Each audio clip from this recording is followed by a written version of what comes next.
Going. All right, sweet. Dude, you sound a little bit different than last time, but Really? yeah, I don't know if it's just because we're just recording or what, but like just that transition. Okay. I don't know. Anyways, all right, we got a lot to talk about tonight. We're going to do a full NBA podcast tonight. It's going to be nothing but NBA. We're going to start off with the lottery. So let's talk about that. So with the first pick, obviously the Pelicans won the draft lottery, which they weren't favored to win at all. Then the second pick, the Grizzlies. Third pick, Knicks, and fourth pick, Lakers. So let's start with the Pelicans. Who do you think they're taking at number one, Austin? Dude, everybody knows they're taking Zion. Dude, I've already seen good photoshops with Zion in a Pelicans jersey. It's gonna happen. They've got Anthony Davis, dude.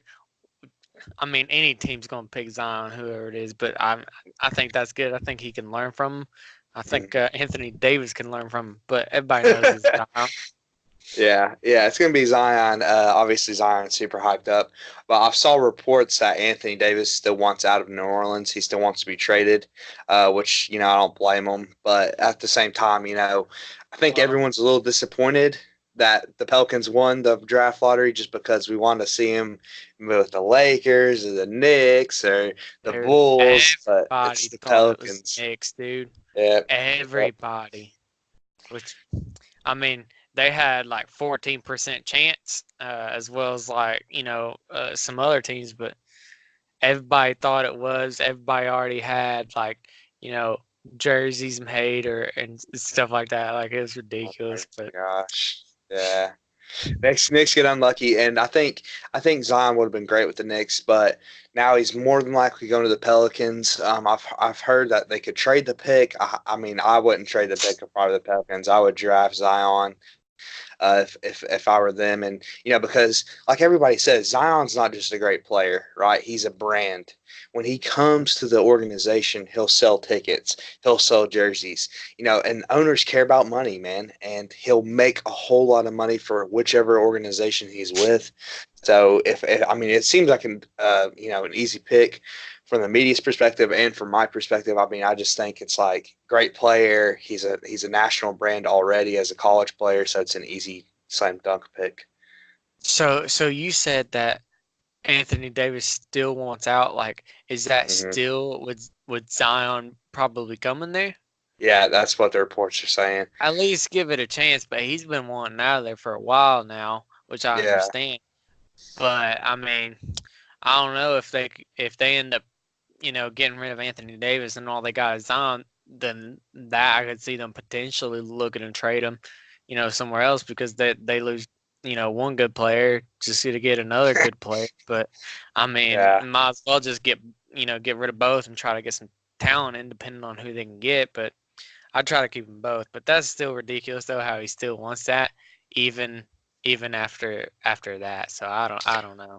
I would love to see them play together. I think it would be a very interesting combination. But I will say this because I think the biggest story out of the lottery and people's reactions to it, it tells me why the NFL is so much better than the NBA. Because if you look at it from the perspective of small markets, like I mean, every analyst out there today was so disappointed to see the Pelicans get that pick because they're a small market team that nobody cares about. And what that tells me is that people like Colin Cowherd's one of the people I'm talking about. Colin Cowherd was disappointed that the Pelicans won the lottery, and I am a little bit too. But you have to Yeah, understand, it seems as if that they're okay if the Pelicans never win a championship. Like they're okay with that because yeah. they're a small market team, so they don't really care. If the Pelicans never win a championship, they don't really mind. But in the NFL, it's like I would like to see every team win a championship at some point, and I think the league is set up where they can win a championship. But in the NBA, man, it's just like people want the Knicks to win, and they want the Lakers to win, and they want the Celtics to win. It's like that's only the really teams they care about, and that's one of the problems I have with the NBA. It's like your league shouldn't just be driven on top teams, like shouldn't be just driven on the Lakers and the Bulls and the Celtics. You should give these small market teams like the Grizzlies and the Pelicans and the Suns a chance to win Yeah. championships.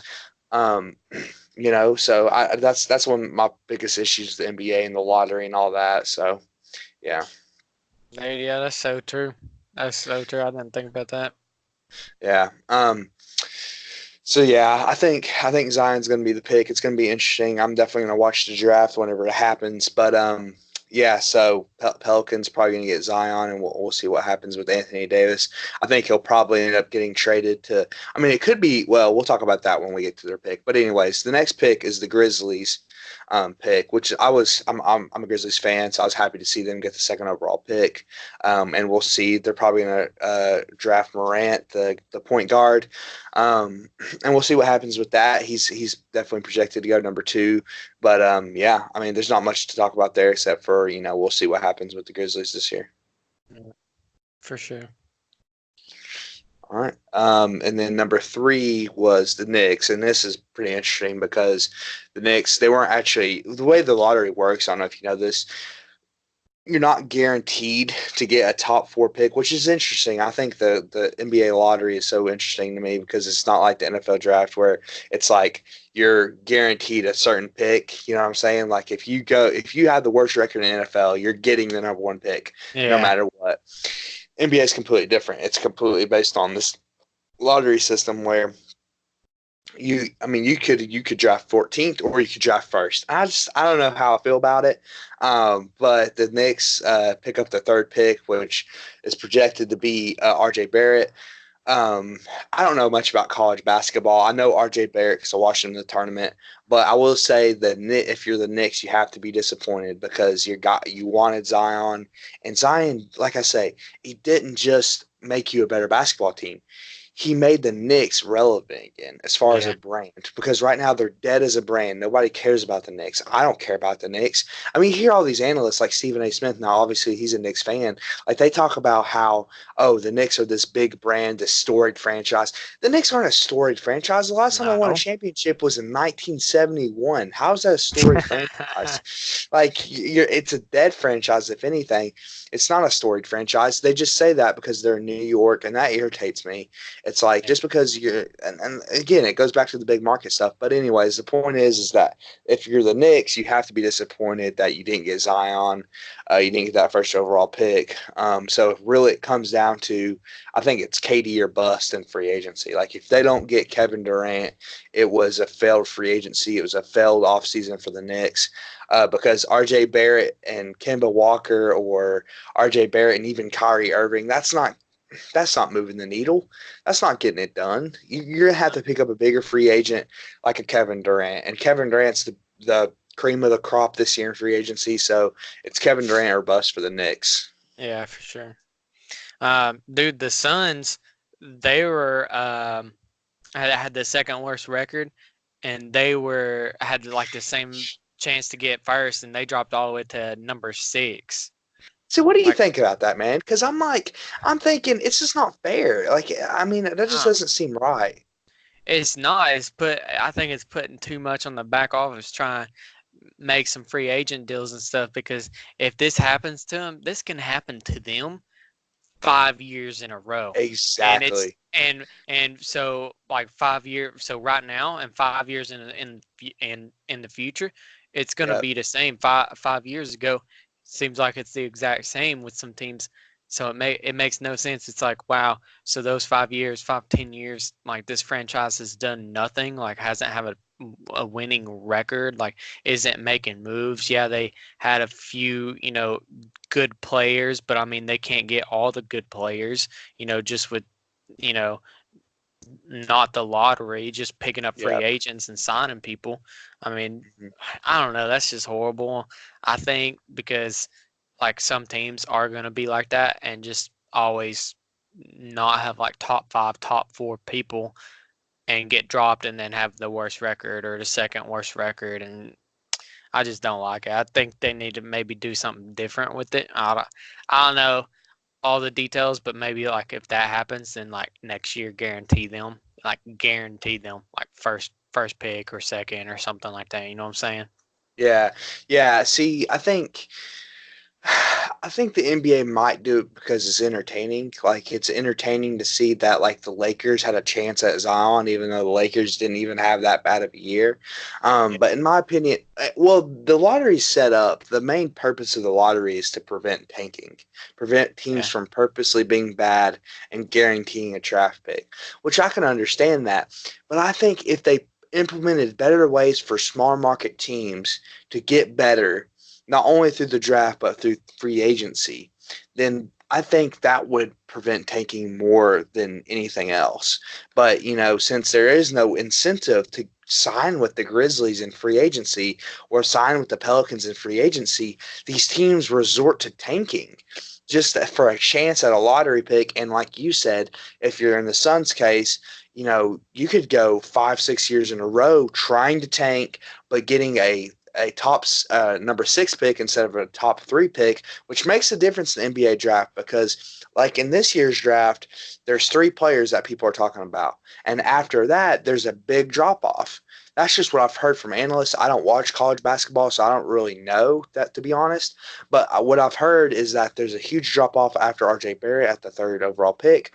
So if you're in the Suns position, it's like you have the worst record in the NBA, you have, a tied for the top chance at a first overall pick in lottery, yet you fall to number 6, and that could happen year after year after year, and you don't get any better because nobody wants to come play in Phoenix. No big free agents are going to Phoenix to play.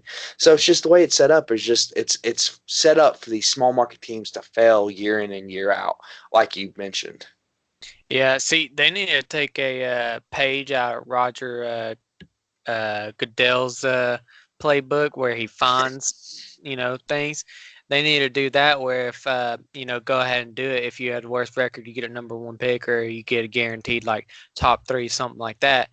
And then Yeah, if you purposely tank, find the organization.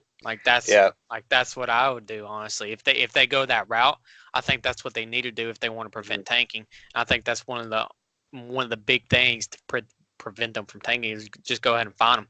I think some teams might do it depending on how much they got, but which is another story since it's the NFL, or the NBA. Um, but I mean that's just an option that they could do if they do it, and I think that's the only reasonable option if they do. yeah. I think you're right. So yeah, the lottery is interesting, and I think that's why I prefer the NFL draft because you know who's going to get the picks. You know that teams have a chance to build through the draft. You have a chance to get better through the draft, rather than just this lottery system that it's like, oh well, I don't know if I'm going to be able to get better through the draft because who knows if I'll get this certain pick or whatever. But with that being said, we have number 4 overall, the Lakers. The Lakers were not guaranteed a top 10 pick at all. I mean, I don't know what exactly had to happen. I don't keep up with that stuff, but all I know is that they weren't guaranteed a top 10 pick. And if, in fact, it was unlikely that they'd get that top 10 pick, but they end up getting a number 4 pick, which is pretty valuable. And I've heard reports that they might trade the pick. So my prediction is they might put a package together with that number 4 overall pick to the Pelicans for Anthony Davis, which that would give the Pelicans, a lot of ammo to reload their franchise. You have the number 1 overall pick and the number 4 overall pick. So that makes things interesting for them. And not to mention, we all know Anthony Davis wants out after next year anyways, no matter what. So you might as well trade him now, get as much value as you can. Yeah. And especially since I think the Lakers have more things to offer now than the Celtics do. So I would definitely, I mean, that's definitely something we have to watch out for. And I would love to see the deal go through because, I mean, obviously I want the best for LeBron and the Lakers. And I'd like to see, I'd like to see them improve next year with Anthony Davis. So I think that would be pretty interesting. Dude, that is probably the most reasonable thing I could see them right now, and I'm sure that's running through their head, or they should be running through their head. I didn't even think about that, but given the Pelicans that 4th pick also, like that's gonna be more of a chance for them to willing to go ahead and part ways with Anthony Davis this year. For Uh, sure. but yeah, I mean, and that will for sure help the Lakers because they already need people. Anthony Davis, I remember during this last season they were talking about getting him in there, and it just didn't happen at that point. I don't know if they even tried, but they were in the talks of it. but that can help them with that, and I see that being very, very likely. But they can also use it, which I doubt it. But I think they will trade that. I think the most reasonable is the Pelicans, though. But they might trade it for somewhere else, and end up trying to get somebody else also, like a Yeah. average player, somebody of Anthony Davis tier or something like that, and just giving it to another team or something like that. But with the Pelicans, that's probably the most likely scenario, or the best scenario, I'd say. Yeah, I thought definitely best scenario, no question about that. Because obviously they've been trying to get that Anthony Davis deal done since the trade deadline last year. And I don't know if you saw this, but LeBron tweeted something about the number 4 pick, and it's funny to me because it's so clear that wherever he's gone, he's not really cared about young talent. He's wanted older guys. He's wanted veterans, and I think that's the case here, man. I don't think he really wants. I mean, if you're the Lakers, you have LeBron for 3 more years. Not to mention LeBron is in his 17th season. Okay, the time is ticking, man. They don't have anything else. Lonzo Ball, Kuzma, Brandon Ingram, those guys are not getting the Young. job done. They're Yes, young players too. exactly. You don't need any more young No, players. no, That's exactly right. Right. They need a veteran. They need somebody like Anthony Davis, and like someone who's like mid tiers, superstar, kind of not really superstar, more like a star. Somebody of that caliber to help LeBron out. They don't need any more young talent. So in my opinion, I mean, LeBron's not looking for the Lakers to actually draft a player at number 4. In his head, I'm sure he's thinking this is trade bait to go get somebody like Anthony Davis or somebody else. And it's going to be interesting to see what they do with the pick. But I will say, I'll predict this on the pod right now. I will say this: I'll be very shocked if they actually pick number 4. I think they're going to trade the pick one way or another. I'll be shocked because, like I said, the time is ticking. Unless they plan on trading LeBron, which I think you need to weigh that option at this point. Unless you plan on doing that, then you need to trade the pick and try to get some veteran players out of the pick instead of trying to develop a young guy, because that ain't working in year 17 for LeBron. Yeah, they already have those young guys that we mentioned. So getting another player is essential to be in the playoffs. I think if they do something like that, getting some type of star or, even possibly a superstar, that will put them in the playoffs next year for sure, unless, a big injury or something like that happens. But I like how LeBron is playing a player, coach, like office, like he playing everybody right now. Yeah. I mean, well, he's got to, man. Right, but it's got everybody's to just at like, this oh, point. well, this is what LeBron wants. Well, we want LeBron, so we want to keep LeBron happy, which is honestly, I can understand that wherever LeBron goes. That's most likely what every organization is thinking. But yeah, they need to help him out big because, like you said, he's got 3 years. I thought he'd stay in Cleveland longer, but he didn't, and he, shocked went to the Lakers. So I mean, they need to get another player. With getting another player, a star or superstar, and then once LeBron's time is up, it could either, or his contract is up, he could either see where that franchise is at. Is that then sign another 2-3 year deal, something like that, or get traded or sign somewhere else, and then they bring somebody else in, and that'll actually help the franchise overall. Even having LeBron now, even if he's not there later, it'll bring more people in, and then they'll still be a playoff team. Yeah. So I mean, they're on the right track as an organization. I don't know about all the back stuff, like back office stuff. I don't know what's going on there. I think there's some tension, like a lot of people don't know about. Yeah, definitely. Well, and some of it's the coach reported. Situation too. Like, right, I guess we'll go into that. I think it would probably might have been better with Ty Lue in there. With the chemistry with him and LeBron, they could have done a bunch of things. I think that could have helped them. I think I'm not. I think maybe they just rushed this next coach in there pretty quick because I swear it was like a day. Like it was like Ty Lue didn't deal, and then boom, next day they signed somebody else, and assistant coach too. So I hope it works out. We'll just have to see. But I think they need to get those players, other than the coaches, to see them in the playoffs. Yeah.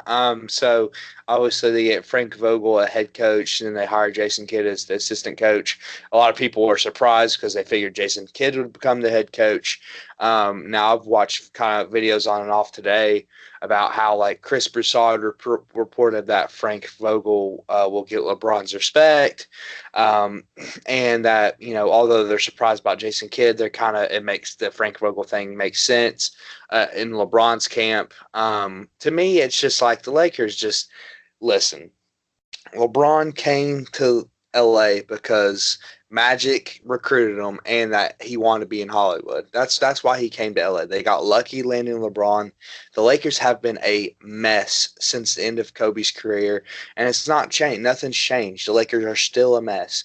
I mean, don't think Frank Vogel and Jason Kidd are great hires because they're not great hires. It's their last choice pretty much. It was pretty much their last choice. Everybody else got hired, and the Lakers are in turmoil right now. And I think I mean honestly, if I were the Lakers, I would just trade LeBron because and if I were LeBron, I would want to get traded. That's my thing. Like, why am I LeBron thinking, I want to go through this rebuilding stages of LA where they're hiring new coach, we're leaning on young talent. If I'm LeBron, I'm like, I want out too, man. I would demand a trade to the 76ers. I would love to see him go to the 76ers, and we'll talk about the 76ers a little bit more in a little while. But anyway, yeah, I would love to see him paired with Joel Embiid and see what he could do in the East again. But if I'm LeBron, I would be very disappointed in my decision to come to LA. Obviously, he probably doesn't feel that way. He probably thinks it's best for his future and his kids' future, which I understand that. LA's big market for him, and obviously good schools for his kids. But in my opinion, it's like if your goal was to win championships at the end of your career to try to catch Jordan, LA was not the spot to go. It just wasn't. I mean, it just didn't work out for them in a loaded Western Conference. I mean, there was reports last year that he could have went to Houston. That would have been interesting. Maybe they could have pushed back Houston. Maybe not though with the way Houston plays. But yeah, who knows, man? I think LeBron made a mistake, and if I were him, I would just jump ship like everybody else has. I mean, literally everybody else has. Magic jump ship, everyone jump ship. So, So so while we're on the coaches thing, this is something I didn't mention, but Michigan's coach in college, he ended up going to the NBA. I think he really, signed with the Cavaliers. Yeah, oh, and that okay. was a big shock too. I've seen that. I think Yeah. yesterday or the day before. But yeah, University of Michigan. I think he was there about 12 years, and Oh, I then saw that. He did really well at yeah, Michigan too. yeah, he Like, did. They yeah, posted some stats and stuff, and like a bunch of what is it? Big they're in Big Ten, right? Big Ten yeah, titles, yeah, yeah. stuff Big like Ten. that. Uh huh. Um, but yeah, 12 years. I mean, that kind of shocked me. That was out of blue. I didn't hear any talks about anybody going after college coaches or anything like that. But hopefully it'll be good for the Cavaliers. That's just a little Yeah, they little got a side number. thing. They got the number 5 pick in the draft. I Yeah. think they were a little disappointed about that, just because they were in contention for that number 1 overall pick. Yeah. Um, but yeah, I think the reason we don't hear about that kind of stuff is because like once there's no superstars on small market teams, we just don't hear about small market teams anymore. Uh, I think it's not right. That's something we're going to try to do on our podcast is talk about these teams that people still like. I mean, there's still tons of Cavs fans out there. Um, so we'll see. Yeah, I hope he does good. Obviously, Cleveland's not in a great spot right now ever since LeBron left, but we'll see if they can build back up with maybe that number 5 overall pick and picks to come and years to come. So we'll see. all right. What's next? We talking about what the Raptors and 76ers game 7? Well, let's talk about the Rockets first because we just got to Rock. mention we haven't done a pod in a while. We've kind of put it off. A couple things came up. Anyways, the Rockets, obviously, we predicted them to win Game 6. They didn't win Game 6. I was very disappointed to see that they didn't pull that out without Kevin Durant playing. So I'll just say that we'll just talk about this briefly. The Rockets are pretty much done. Like they don't have any. Their window of opportunity is over, and I think I'm going to have to ride the bandwagon that the analysts have been riding lately. because everyone hates ISO basketball. Like they just don't like it. And I didn't really understand why until I watched the Rockets play, because it's just so it's kind of boring to watch, to be honest. And well, when it's not boring to watch when you see James Harden hit a step back three, but like there's no ball movement at all. I mean, I swear. I mean, people know this, but I haven't watched much basketball. I mean, lately because I haven't really liked the NBA that much. I was watching the Rockets against the Warriors, and all James Harden does, he dribbles the ball 20 times in a possession and jacks up a three, and they do that every possession and except for the possessions they're driving the hoop. So man, the Rockets, the way they play basketball, it's just not fit for the postseason, and that's why Mike D'Antoni hasn't had success in the postseason. He hasn't had success with the Suns, and he hasn't had success with the Rockets.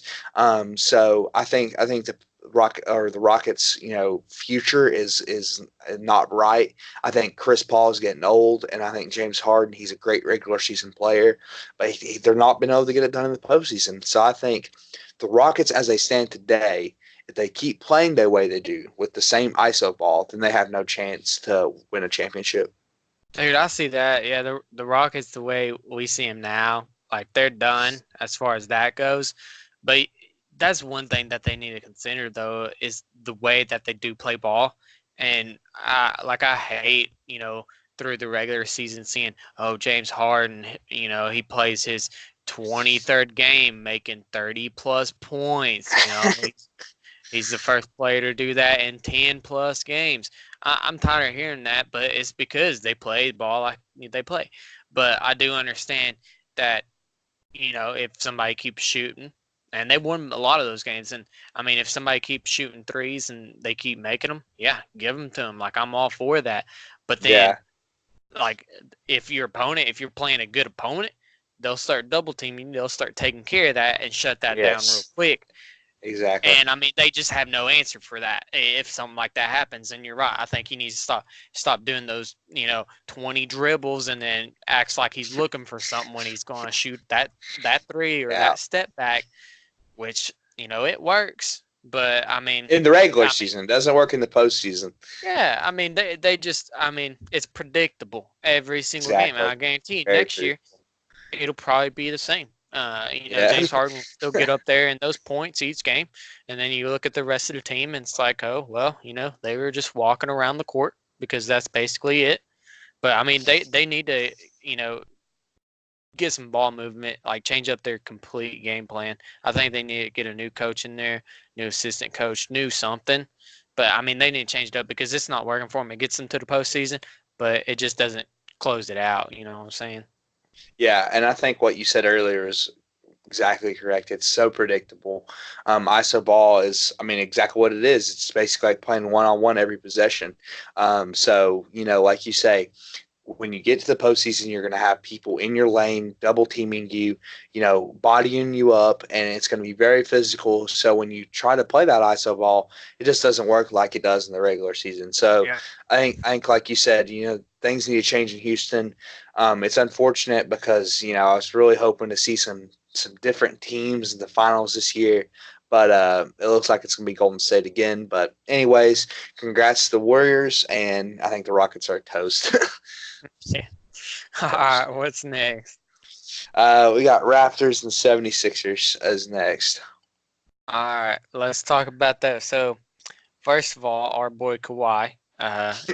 He's continuing to play.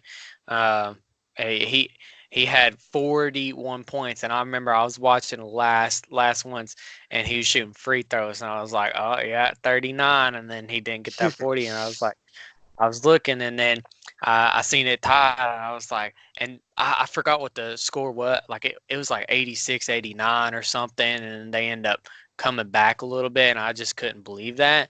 And then Kawhi hit that last shot, and which was nice to win the game. They could have went into overtime, but he decided he didn't want that to happen. That was a crazy shot, and It now was crazy. I think most people know this. That's the first buzz beater win in the game 7. So That's unbelievable. yeah, That's that's a unbelievable nice because statistic to have under your belt. But I mean, so much pressure. But in Kawhi NBA history, handled that. dude, Yeah. in NBA history. That was crazy. I think we knew Kawhi was going to show up, although he didn't shoot great from the field. I don't really care about that. I mean, people talked about his field goal percentage over the weekend. It's like I don't really care about all that because look at everybody else's field goal percentage from that game. Everybody didn't shoot well in that game, Yeah. but Kawhi put up 41 despite all that. This was So a low scoring game for yeah, both teams. Like I was real surprised that it didn't get over 100. But like you said, he scored 41s. Ibaka was the second player on the team with the most points, which was 17. So wow, so not it even was just the close. Kawhi Leonard show. Like that was it. That's Exactly. all who was playing. Which Well, because they can't do go, that going forward. I mean, they're not gonna. yes, I mean, it's gonna be exactly. hard. I mean, Kawhi gets tired. Like he needs a break. But I mean, they need to step up. But Kawhi's doing good. He's doing what he's supposed to. But everybody else needs to step up as a team. And like Yeah, we've said that. yeah, and that's what I was gonna say. It's like it can't be the Kawhi Leonard show. Like not in the playoffs, not in the Eastern Conference Finals. Um, I mean, I didn't watch the game personally. I was busy that day, but so what I heard is that in the fourth quarter, everybody was just deferring to Kawhi. Everybody would just pass to Kawhi no matter what because everybody was scared to shoot. Everybody was scared of the moment, which doesn't surprise me. The Raptors have choked in so many playoff series. It's unbelievable how many playoff series they've choked in. Um, but yeah, I mean, we're not surprised Kawhi stepped up. We've talked about that on the pod for countless weeks or a couple weeks in a row now that, Kawhi has shown to us that he's top two player in the league right now, probably behind Kevin Durant when healthy. Kevin Durant obviously hurt right now. And Giannis is right there with those guys. But, Kawhi has definitely shown top two, top three player in the NBA right now as it stands. Yeah, and I mean he showed up. Although that shot, at the end was, he had a couple lucky bounces. It was still an unbelievable shot. And I think, who knows with Kawhi, they could just beat the Bucks in the Eastern Conference Finals and go to the finals, man. You never know with Kawhi because Kawhi is that good. Um, so yeah, but I think the real interesting story lies in the 76ers because the 76ers were talking about firing their coach if they didn't win the series. There's reports saying that he's going to come back for sure. They're going to bring him back on for another year, which I think is the right move because, To I bring think, back. bring him back. Yeah, I think it's the right move. Just for the simple fact that, just give him one more year to prove if he can win the East with the team he has. Because I mean, to be honest, they were very, very close to going to the Eastern Conference Finals. I mean, extremely close. So, let's give him one more year and we'll see what he can do. But I think, you have to make a decision. I think one of your two big pieces is probably going to have to be traded. You're either not going to have to not sign Jimmy Butler back, not sign Tobias Harris, and maybe trade Ben Simmons or Joel Embiid. And it's hard for me because Ben Simmons is like, dude, you can't, like Chuck says on TNT sometimes, I mean, you can't be having a triple single. Like a triple single is not going to cut it, man. Uh, yeah, But dude, I see that for sure. I mean, they need to do something. I hate how teams do that though with the coach. It's like, oh well, you lost the playoff by 3 points. Yeah, you're fired. Like I hate that. You bring them to the I do playoffs. I too. mean, give them something like change it up or something. But I hate when teams do that. Yeah, you got to give him a little bit of chance. But yeah, I think maybe trading Ben Simmons is the right move, just simply for the fact that he has had 4 years in an NBA facility, 3 years as playing in the NBA to develop a jump shot, and it hasn't happened. He hasn't done it, or excuse me, I might be wrong on that. It might be 3 and 2 years, but anyways, the point is that he's had multiple years now to develop this jump shot that he hasn't been able to develop, and to be an elite point guard in the NBA, you have to have a jump shot, some sort of a jump shot. It has to be, mid range or a little bit perimeter, but mostly mid range. I mean anything, but he has nothing right now. He has nothing. Dude, you're right, and I mean this playoff series, like he's unpredictable. Like that's another thing. I think that probably is one of their best bet. I think they should keep Jimmy Butler, but I don't know. They could keep Ben Simmons, but I don't see him I don't see them doing it. They just need to do something. But I mean, they're a playoff team. I mean, they went this far. They could have had it a little bit, but I don't know. They need to change up something, do something differently next year. Yeah, you're right. I think you're right. But it's interesting to see. I think they're one of the most interesting teams in the NBA. I actually love Ben Simmons and Joel Embiid. I thought they would be a great tandem. Um, but man, the NBA is really talented right now, so we'll see. It's going to be interesting to see what they do over the summer. I think if Joel Embiid loses a little bit of weight and so it makes it easier on his knees, I don't think you can trade Joel Embiid. He has too much potential to be like a 30 point, 15 rebounding kind of guy. I wouldn't trade Joel Embiid. I just would hate to trade him and see him go to a team and just win an MVP. So Yeah. I think I would keep Embiid, maybe trade Simmons if he can't develop that jump shot, and we'll see from there. Yeah. We want what's next? What's next on this agenda? All right. So let's talk about tonight's game. Obviously, Portland beat Denver in the game 7 to advance to the Western Conference Finals. And tonight they played the Warriors and got slapped. I watched the game. They didn't have. I mean, I watched pretty much the entire game, dude. And I think the most they were the biggest margin they brought it to was like 4 points.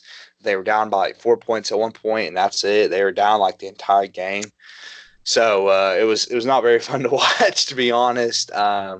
It's kind of it looked like Portland just they didn't really try that hard. Like I didn't see the effort in Portland at all.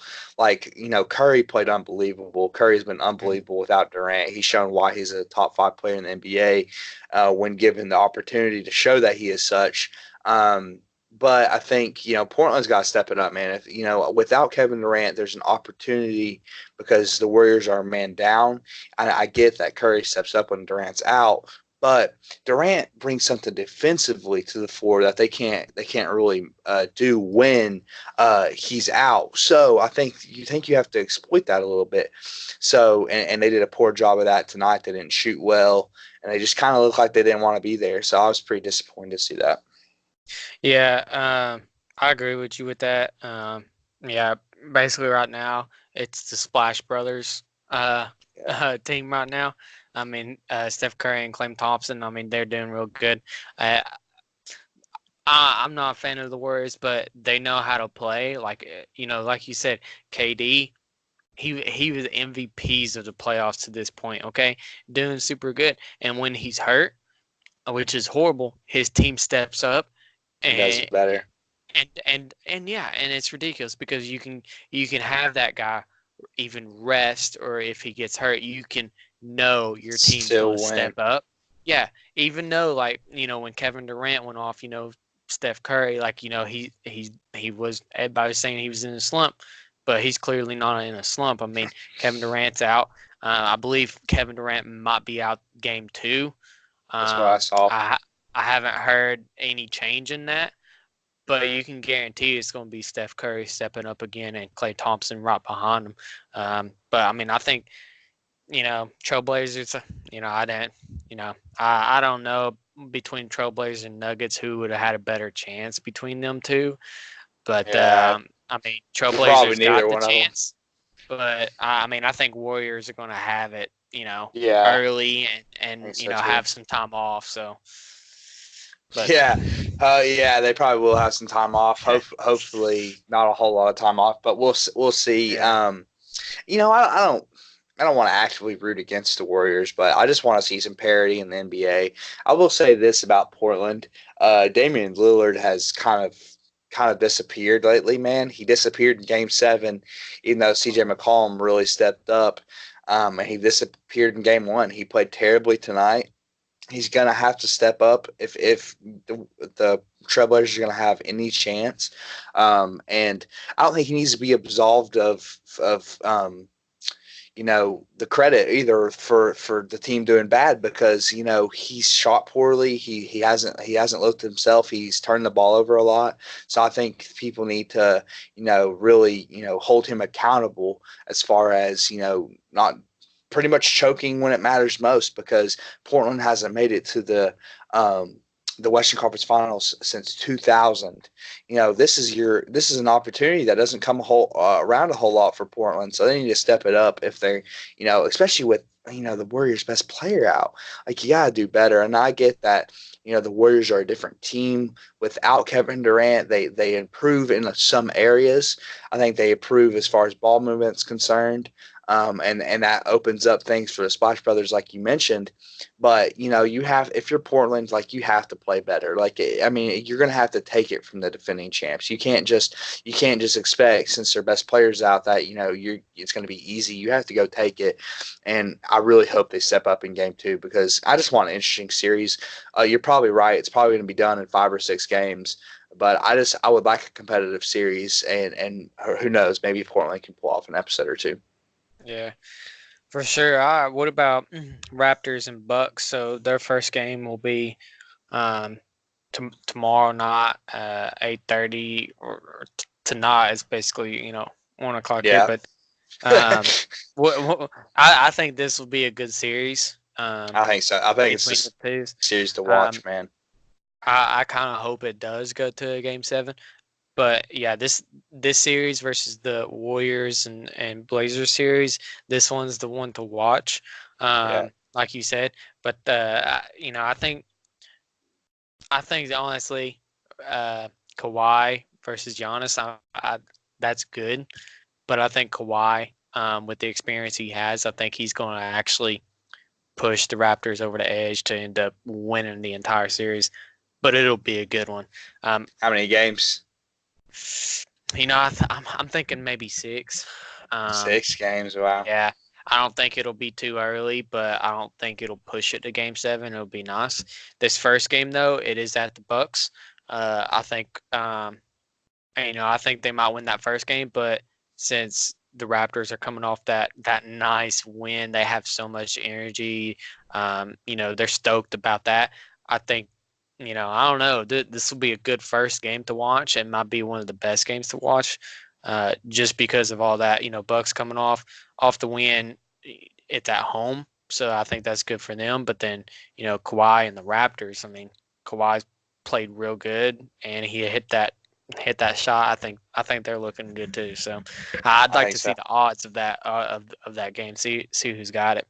But yeah, of course, you can bet Kawhi makes 35 plus points this game. So easy, average, unless they shut him out. Which, I mean, if they're smart, that's their best bet to win the series. It won't happen. I don't see it happening. Yeah, I think with the 76ers, I think they just didn't know how to shut him out, and that's why he got so many points. I can see him not getting so many points in this series. Since Giannis probably got him a lot. Yeah, if I had to guess. Bucks will have to do something, and I think the Bucks will do something that the 76ers didn't, because that's what they're doing, is watching the entire that entire series to see how to stop Kawhi. If they stop Kawhi, they win the series. That's the key to the game. Yeah, 100%. I agree with you, and I think I'm going to take Bucks in 7 because I think Bucks have home court advantage, and they have probably the best player in the series. Now, although I said Kawhi might be the second best player in the league, I think Giannis is just a tad better than Kawhi offensively speaking, just as a scorer. Although Kawhi has more things in his arsenal, like he has a way better jump shot than Giannis, I think Giannis will probably average more in the series. He also is a better distributor than Kawhi for sure. So I'm gonna take the Bucks. Just honestly, it's not because Giannis is better than Kawhi, though. It's mostly because they have a better team. I trust the Bucks shooters way more than I trust the Raptors shooters. I think what happened in Game 7 was telling for the Raptors, that a lot of the guys on this Raptors team are scared of the moment and are scared of big-time spots, and I think you're going to see that again in this series. I think guys like Chris Middleton and guys like that for the Bucks are really going to step up and hit shots for Giannis, because Giannis is going to get it done. Like, we know Kawhi's getting it done, and we know Giannis is getting it done. It just depends on the other guys. You know what I'm saying? Like, it depends on those other dudes to step up, and that's going to be the difference between winning a championship and not. So we'll see. I'm going to take Bucks in 7. All right. All right, we'll see. One thing I want to mention is Kawhi's got experience over Giannis. I think For that's sure. one thing that'll help them out. Other than that, I mean, you had some good points too, but I'm gonna go Raptors. I'm gonna say Raptors will take the entire thing, um, Game 6 or Game 7. Mm. Um, now, I do want to know this before we go. Who has a better chance of beating the Warriors? It's tough. I think neither of them have a chance beating the Warriors. If I'm being honest, the best chance to beat the Warriors were the Rockets, and they're out of the playoffs. Um, if I had to say, I'm gonna probably say the Bucks, just because I think they'll be physical with the Warriors, but also Okay. because they can match them scoring. Like Chris Middleton's hitting shots, George Hill hits shots. They can hit shots. If they hit the perimeter shots, then the Bucks have a shot to win. It just depends if those guys hit shots from three. So we'll have to see what happens there. But yeah, I mean, I think the Bucks probably have a better shot just because Giannis and their 3-point shooting, and their defense. They are a really good defensive team too. So I so we'll see. I think Bucks. Yeah, I see that too. Because with the Warriors playing, especially Kevin Durant, he got really physical. I don't know if it's just because it was the Rockets or not, but they need to shut that down quick. And Yeah. I think they are the more physical team over the Raptors. So if it goes that far, um, I think they'll shut down the physical part going both ways, or they'll both be physical, so it's not one team being physical, other team not. I think it makes it even if both of them are. I think that's the team to be physical, like you said, but you know I, that's a further prediction there, but we'll see. We will see. All right. What else we have? I think that's it. Yeah, I think that's it. All right. We'll probably do another podcast in the next few days. We'll try to keep up with everybody just because it's the playoffs here. um But yeah, I think that's it. Unless you got anything, man. No, I think that's it. We're gonna do a separate podcast either today or maybe or tomorrow or whatever, that goes over all the NFL, MMA stuff like that, all that news. We're Mhm. gonna maybe spread out NBA from the other stuff here in the next coming weeks, just because there's so much NBA to talk about with the playoffs. That's why we did this separate podcast, and we're still looking to get guests on here and there. So we'll see. But yeah, I think that's pretty much it. All right, man. Well, appreciate it. All It right. was a good Catch y'all podcast. later. All right. Later. All right, later, man.